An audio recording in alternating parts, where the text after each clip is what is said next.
Hello students, तो आज की इस वीडियो में हम डिस्कस करेंगे गॉस थ्योरम की एप्लीकेशन। ठीक है, फर्स्ट एप्लीकेशन गॉस थ्योरम की क्या है कि हमें इसमें फाइंड करना है electric field due to conducting charge. ठीक है, एक इंपॉर्टेंट एप्लीकेशन, ये गॉस थ्योरम की चारों एप्लीकेशन इंपॉर्टेंट है। ठीक है, तो ये इंपॉर्टेंट डेरिवेशन आपको पूछी जा सकती है और मोस्टली पूछी भी जाती है। ठीक है, तो चलो स्टार्ट करते हैं। सबसे पहले हम इसकी जो स्टार्टिंग में जो आप लिख करके आओगे वो क्या लिख करके आओगे, फिर डायग्राम बनाना है, उससे पहले लिख करके क्या आना है आपको। देखो हमें क्या करना है, इसमें सबसे पहले फाइंड करें electric field due to conducting charge sphere. तो इसमें क्या है, एक कंडक्टिंग चार्ज स्फीयर है। कंडक्टिंग चार्ज स्फीयर ले लिया हमने, एक स्फीयर है। ठीक है, कंडक्टिंग चार्ज मतलब उसके ऊपर चार्ज है।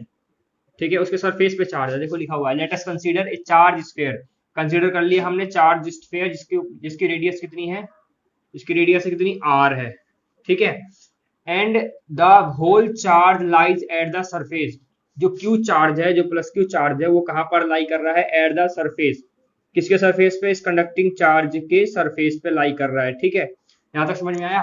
फिर क्या है कि we have to find electric field, हमें इलेक्ट्रिक फील्ड फाइंड करनी है कहां पर, आउटसाइड द स्फीयर। इस स्फीयर के आउटसाइड, इनसाइड द स्फीयर, इस स्फीयर के इनसाइड फाइंड करनी है, और एट द स्फीयर मतलब कि स्फीयर के ऊपर कितनी इलेक्ट्रिक फील्ड है ये फाइंड करनी है। ठीक है, ये तीनों चीज फाइंड करनी है। सबसे पहले हम फाइंड करेंगे हम आउटसाइड द स्फीयर। तो आउटसाइड द स्फीयर को हम कैसे समझेंगे, देखो हमें यहाँ पर ये जो कंडक्टिंग चार्ज स्फीयर जो है ना, यहाँ पर जो चार्ज है प्लस क्यू, तो यहाँ पर देखो प्लस क्यू चार्ज में जो इलेक्ट्रिक फील्ड की डायरेक्शन क्या होती है, आउटवर्ड होती है। ठीक है, तो इसकी जो इलेक्ट्रिक फील्ड जो है वो यहाँ तक है मान के चलो।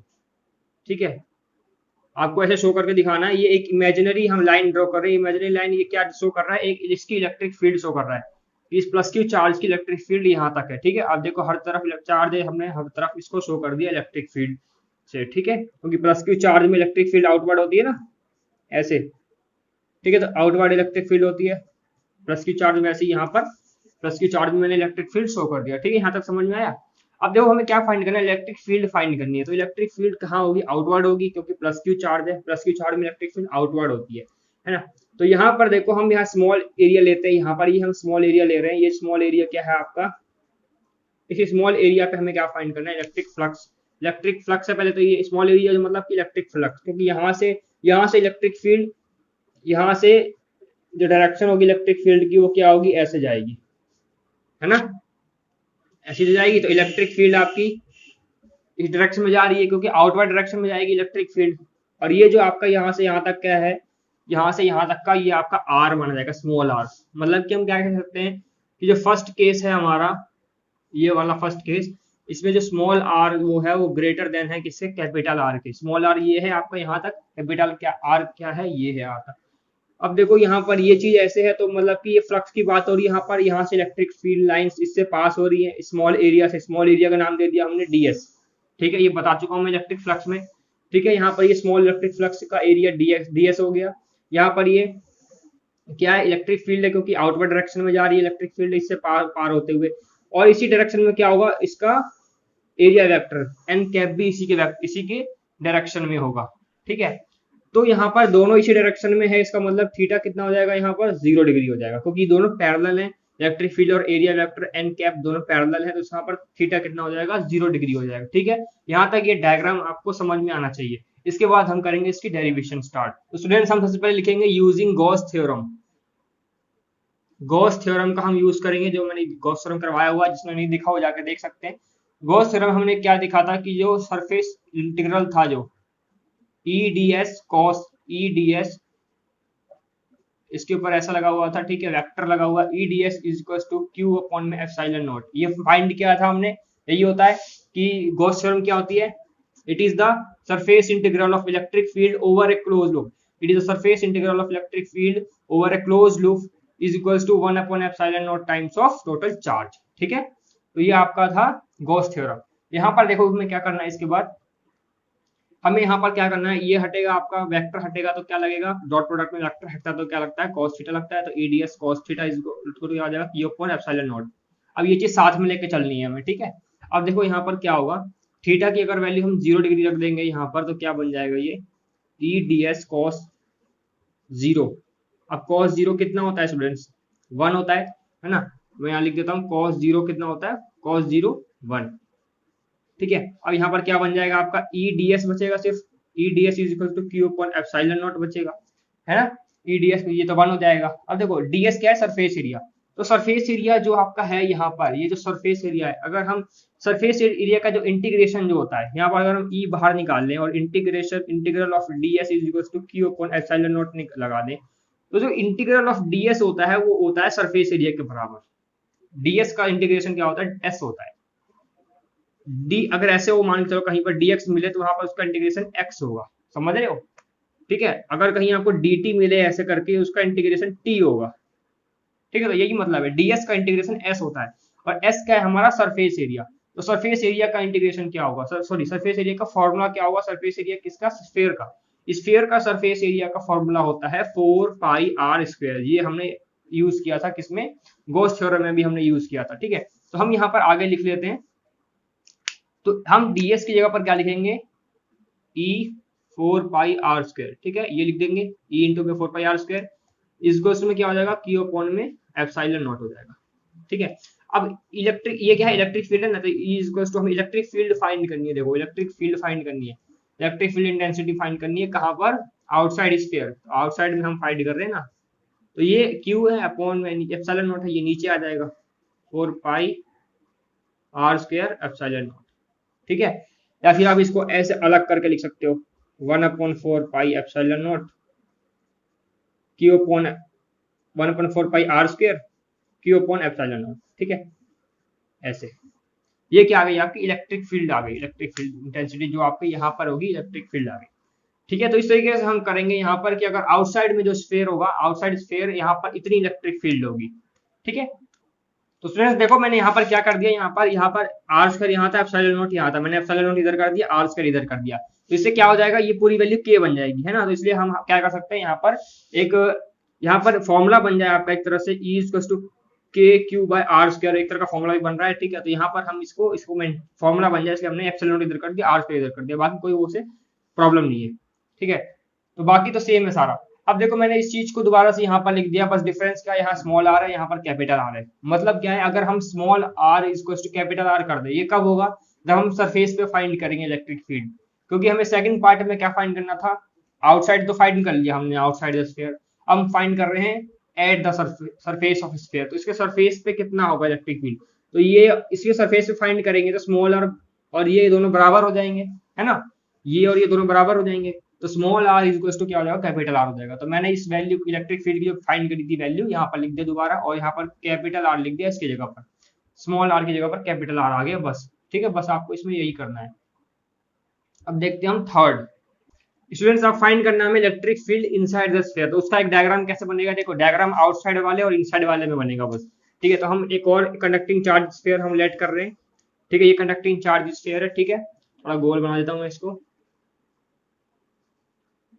ठीक है, ये कंडक्टिंग चार्ज स्फीयर है। अब क्या है, देखो इसमें हमें इनसाइड द फाइंड करना है। तो पहले हम इसका सेंटर मान लेते हैं, क्या है, ये आपका कैपिटल आर है ना, ये कैपिटल आर है, सेंटर इसका ओ मान लो कुछ भी। ठीक है, और क्या फाइंड करना है, इनसाइड। तो इनसाइड फाइंड करना है, मतलब कि अब इनसाइड कैसे फाइंड करोगे, इनसाइड मतलब कि यहाँ पर ऐसे फाइंड कर रहे हैं हम। तो यहाँ अब ये जो इलेक्ट्रिक फील्ड होगी हम इनसाइड फाइंड कर रहे हैं, तो ये जो एरिया होगा इसके इनसाइड होगा एरिया, इसके इनसाइड एरिया। वो आउटसाइड किया था तो हमने आउटसाइड डैश डैश लगा करके और वहां पर हमने स्मॉल एरिया कंसीडर किया था, लेकिन यहाँ पर ये जो स्मॉल एरिया अंदर होगा ds। ठीक है, अब इलेक्ट्रिक फील्ड इसमें ऐसे जा रही है। ठीक है, अब यहाँ पर नॉर्मल भी ऐसे ही है। ठीक है, और यहाँ पर क्या है, स्मॉल आर यहाँ पर। तो देखो स्मॉल आर यहाँ पर देखो छोटा है ना, और कैपिटल आर देखो यहाँ बड़ा है, स्मॉल आर यहाँ पर क्या है, छोटा है। तो हम पहले लिख सकते हैं कि जो कैपिटल आर है वो ग्रेटर है किससे, स्मॉल आर से। ठीक है, तो अब क्या करेंगे, हम इलेक्ट्रिक फील्ड फाइंड कर रहे हैं हम इसके अंदर। तो देखो सबसे पहले मैं आपको बता दूं सीधी सीधी बात कि जो इनसाइड द जो कंडक्टर होता है, inside the conducting charge sphere हो या सॉलिड हो, कुछ भी हो, inside the conductor electric field जो होती है वो जीरो होती है। ठीक है, इनसाइड अगर फाइंड करोगे ना इलेक्ट्रिक फील्ड तो वो आपकी जीरो होगी। वो कैसे होगी, देखो आप इसको ऐसे कर लो, बेशक थीटा आपका 0 डिग्री आपका हो गया मान के चलो। ठीक है, लेकिन फिर भी आपकी जो इनसाइड द स्फीयर जीरो होता है, मैं आपको, क्योंकि यहाँ पे इसके अंदर चार्ज होगा ही नहीं, क्योंकि इनसाइड द कंडक्टर चार्ज हमेशा जीरो होता है इनसाइड द कंडक्टर। तो यहाँ पर अगर हम गॉस थ्योरम लें, E equal to 1/4 pi epsilon naught, जो भी निकाली थी हमने Q अपॉन आर स्क्वायर, ठीक है। तो अब हम यहाँ लिख सकते हैं कि inside the conductor, inside the conductor Q is equal to zero, हमेशा ही Q क्या होता है, जीरो होता है, चार्ज जीरो होता है कंडक्टर के अंदर। तो अगर हम यहाँ Q की वैल्यू जीरो पुट कर देते हैं 1/4 pi epsilon naught zero upon R square, तो ये पूरी टर्म जीरो हो जाएगी। तो इलेक्ट्रिक फील्ड कितनी आ जाएगी, जीरो आ जाएगी। मतलब किसके अंदर तो इलेक्ट्रिक फील्ड है ही नहीं, समझे। जब चार्ज नहीं होगा तो इलेक्ट्रिक फील्ड भी नहीं होगी, ठीक है। तो ये आपका था इनसाइड द स्फीयर। मतलब क्या है कि इलेक्ट्रिक फील्ड कहाँ कहाँ हो सकती है आपके, आउटसाइड द स्फीयर हो सकती है, सरफेस पे हो सकती है, लेकिन अंदर नहीं हो सकती इलेक्ट्रिक फील्ड, अंदर तो जीरो होगी, ठीक है। तो हम इसको ग्राफ से प्लॉट करके बता सकते हैं, ग्राफ इसका हम बना सकते हैं, ठीक है स्टूडेंट। तो देखो हम सबसे पहले मैं आपको एक ग्राफ जो है, ग्राफ का एक अंदाजा लगा बताता हूँ आपको कैसे बनेगा ग्राफ का अंदाजा। देखो यहाँ पर चार्ज है, ठीक है। अब मैं आपसे क्वेश्चन पूछूंगा, आप बताना कि हमने तीन चीजें निकाली, एक सरफेस पे निकाला, एक आउटसाइड निकाला और एक आउट इनसाइड निकाला इलेक्ट्रिक फील्ड। अब बताओ कि इलेक्ट्रिक फील्ड ज्यादा कहाँ होगी, अंदर होगी ज्यादा, या सरफेस पे ज्यादा होगी, या यहाँ इस साइड ज्यादा होगी, इधर साइड, बताओ। तो मैं आपको बता दूं आपको कि अंदर तो होगी नहीं, उसका छोड़ दो। अब बात बची इसी सरफेस पे ज्यादा होगी कि इधर आउटसाइड ज्यादा होगी इलेक्ट्रिक फील्ड। तो देखो जितना दूर जाओगे इलेक्ट्रिक फील्ड उतनी ही कम होती जाएगी, है ना। डिस्टेंस जितना यहाँ पर डिस्टेंस इतना था आर स्मॉल आर का, और एक डिस्टेंस ये कब था डिस्टेंस, ये स्फीयर जब हमने सरफेस पे लिया था, और एक डिस्टेंस एक और था जब हमने क्या लिया था, आउटसाइड लिया था। और अभी मैंने रिलेशन बताया था कि ई जो होता है वो यूनिवर्सली होता है आर स्क्वायर के। तो देखो जितना बड़ा आर होगा उतना ही छोटा ये होगा इलेक्ट्रिक फील्ड, मतलब इलेक्ट्रिक फील्ड उतनी कम होगी। इसका मतलब सबसे बड़ा आर इसका है, इसका डिस्टेंस ज्यादा है, मतलब इलेक्ट्रिक फील्ड कम होगी इसमें, तो इसमें मिनिमम होगी। तो सबसे ज्यादा इलेक्ट्रिक फील्ड कहाँ हुई, इसका मतलब सरफेस पे हुई, ठीक है। तो अब इसको हम प्लॉट कैसे करेंगे, देखो डायग्राम से हम यहाँ पे ले लेते हैं क्या, यहाँ पे हम ले लेते हैं या आर ले लेते हैं, ठीक है, आर स्क्वायर, और यहाँ पे ले लेते हैं इलेक्ट्रिक फील्ड। अब देखो हम पहला केस क्या ले रहे हैं, यहाँ मैं आर स्क्वायर यहाँ शो कर दे रहा हूँ। पहला केस क्या ले रहे हैं कि जब आपका आर जो आर होगा वो क्या होगा, ऐसे ऐसे ग्रेटर होगा किससे, स्मॉल आर से, मतलब ये वाला केस, मतलब ये वाला केस। इलेक्ट्रिक फील्ड क्या हो जाएगी, जीरो होगी, मतलब यहीं पे होगी जीरो, ठीक है, यहीं पे इंक्रीज होगा ही नहीं इलेक्ट्रिक फील्ड। लेकिन अगर हम बात करें कहां पर, when R is equal to capital R, तो वहां पर स्फीयर की बात हो रही, मतलब at the sphere, at the surface of sphere, तो वहां पर क्या होगी, इलेक्ट्रिक फील्ड सबसे ज्यादा होगी, हाई, ठीक है। लेकिन अगर बात करें हम कि व्हेन, इसका मतलब क्या है, स्मॉल और बड़ा है, मतलब कि यहाँ आउटसाइड की बात हो रही है, आउटसाइड मतलब अगर आउटसाइड बात करें अगर हम आउटसाइड, ये क्या है, इनसाइड, है ना, और ये क्या है, एट सरफेस। तो यहाँ पर ये क्या है, ये कम होगा, जीरो नहीं होगा लेकिन कम होगा, यहाँ से फिर डिक्रीज होती जाएगी, ठीक है, सरफेस पे। और फिर सरफेस से जैसे जैसे आप बाहर जाते जाओगे, आउटसाइड जाते जाओगे, इलेक्ट्रिक फील्ड क्या होगी, धीरे धीरे कम होती जाएगी, ठीक है, ये मतलब है इसका। इनसाइड तो जीरो है, फिर जैसे जैसे स्फीयर पे आओगे इलेक्ट्रिक फील्ड बढ़ने लगेगी, जैसे जैसे इलेक्ट्रिक फील्ड आउटसाइड जाते जाएगी, आउटसाइड जाओगे इलेक्ट्रिक फील्ड डिक्रीज होने लगेगी दोबारा से, ठीक है। तो ये मतलब था आपका कि ये इस तरीके से आप ग्राफ से प्लॉट कर सकते हो, ठीक है स्टूडेंट। तो यहाँ पर आप लिख सकते हो कि इलेक्ट्रिक फील्ड क्या है, मैक्सिमम है, और यहाँ पर इस पॉइंट पे क्या है, इलेक्ट्रिक फील्ड क्या है, जीरो है। और यहाँ पर आप क्या बता सकते हो कि इलेक्ट्रिक फील्ड क्या होती है, मैक्सिमम है, यहाँ पर इलेक्ट्रिक फील्ड क्या है, मिनिमम है, ठीक है। आप एक रिलेशन भी दिखा सकते हो यहाँ पर कि E इक्वल टू क्या होता है, इनवर्सली प्रोपोर्शनल होता है किसके, आर स्क्वायर के, ठीक है, समझ में आया। तो ये था आपका एप्लीकेशन, फर्स्ट एप्लीकेशन थी आपकी किसकी, गॉस थ्योरम की। इसके बाद तीन और एप्लीकेशन आएंगी, ठीक है, वो तीनों एप्लीकेशन भी बहुत इंपॉर्टेंट है।